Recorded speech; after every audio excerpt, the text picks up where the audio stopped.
La Torre del Rellotge.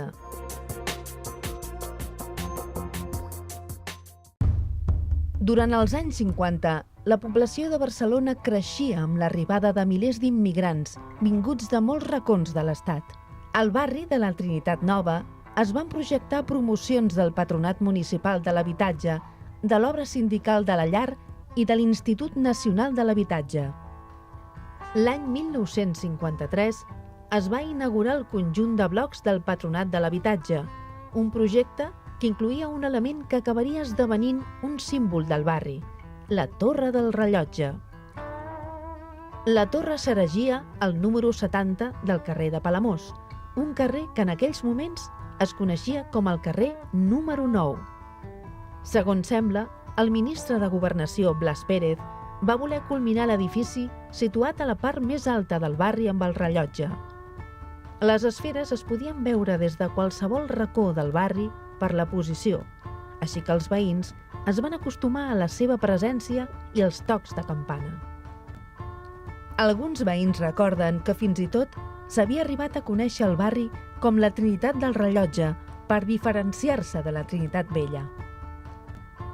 El rellotger municipal era l'encarregat de fer-ne el manteniment, ajudat per un veí del mateix edifici, que un cop per setmana ajustava l'hora del rellotge de corda i posava oli a la maquinària. La jubilació del funcionari va provocar que el rellotge s'aturés durant uns anys, entre 1979 i 1986. A partir d'aquell moment, se'n va fer càrrec del manteniment del rellotge l'Associació de Veïns de la Trinitat Nova. Es van canviar les esferes de vidre pintat per unes de metacrilat i la maquinària de corda per una d'elèctrica. El rellotge va tornar a funcionar la nit de Nadal de 1986 i els veïns van prendre el raïm de Cap d'Any amb les seves campanades. Al final del rellotge, però, és la història d'una lenta agonia. A la degradació del temps s'hi van afegir els robatoris. Primer les campanes, després les busques. Finalment, el 15 d'octubre de 2010, el rellotge s'atura a les 10 del matí i se'n desmunta la maquinària i es guarda per evitar més robatoris.